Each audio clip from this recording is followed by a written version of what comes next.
ആഗോളതാപനവും കാലാവസ്ഥാ വ്യതിയാനവും വലിയ ചർച്ചയായിട്ട് കാലങ്ങൾ കുറയായി. കേരളത്തിലാണെങ്കിൽ 2018 അതിമഴയ്ക്ക് ശേഷം കാലാവസ്ഥയുടെ പോക്ക് ഇങ്ങോട്ട് എന്നുള്ള ആശങ്കയിലാണ് ഗവേഷകരും ശാസ്ത്രലോകവും പൊതുജനവും ഒക്കെ. പലപ്പോഴായി പല മുന്നറിയിപ്പുകളും പ്രതിഭാസങ്ങളും ഒക്കെ കേരളം കണ്ടു. ഇപ്പോൾ ഇതാ ഒരു വശത്ത് കൊടും വേനൽ, ഇതിനിടയിൽ വരും ദിവസങ്ങളിൽ കനത്ത മഴയുണ്ടാകുമെന്നുള്ള മുന്നറിയിപ്പ്, ഇതിനിടയിൽ കടലിലും ചൂട് കൂടുകയാണ്. കരയിൽ മാത്രമല്ല കടലിലും ചൂട് കനക്കുകയാണ്. പ്രതിഭാസങ്ങൾ ഇനി എന്തൊക്കെ കാണാനിരിക്കുന്നു എന്നുള്ള ആശങ്കയിലാണ് പൊതുജനം. ചൂട് കനത്തതോടെ കടലിൽ നിന്നുള്ള മത്സ്യങ്ങളുടെ ലഭ്യത ക്രമാതീതമായി കുറഞ്ഞു. മാർച്ച് ഏപ്രിൽ മാസങ്ങളിൽ കൂടുതൽ കിട്ടിക്കൊണ്ടിരുന്ന അയലയും കണവയും പകുതി പോലും കിട്ടാനില്ല. കടലിൽ ചൂട് കൂടുന്നതിനാൽ മത്സ്യങ്ങൾ മുകൾ തട്ടിലേക്ക് വരാതെ ചൂട് കുറഞ്ഞ ഇടത്തേക്ക് പോകുന്നതാണ് മത്സ്യലഭ്യത കുറയാൻ കാരണം. സാധാരണ വേനൽക്കാലത്ത് കൂടുതലായി കിട്ടിയിരുന്ന ചെമ്മീനും ചാളയും നെത്തോലിയും കിട്ടാനില്ല.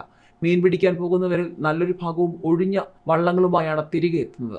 കടുത്ത ദുരിതത്തിലാണ് മത്സ്യമേഖലയിലെ തൊഴിലാളികളും. ട്രോളിംഗ് നിരോധനത്തിന് മുൻപുള്ള സീസണിലും മൺസൂൺ സീസണിലുമാണ് മത്സ്യലഭ്യത കൂടുതലുള്ളത്. എന്നാൽ 2 വർഷം മുൻപുള്ള ട്രോളിംഗ് നിരോധന കാലയളവിന് ശേഷം മത്സ്യലഭ്യതയിൽ കേരളത്തിൽ ഗണ്യമായ കുറവുണ്ട്.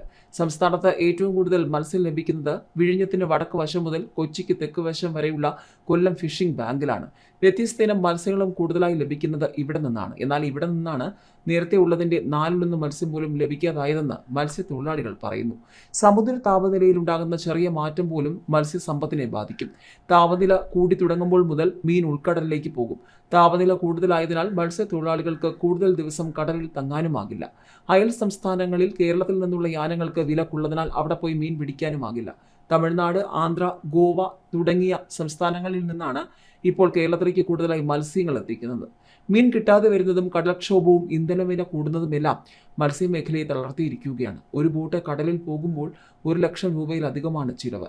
ദിവസങ്ങളോളം കടലിൽ കിടന്നാലും മുടക്കുമുതൽ പോലും ലഭിക്കാതെ മടങ്ങുകയാണ് പലരും.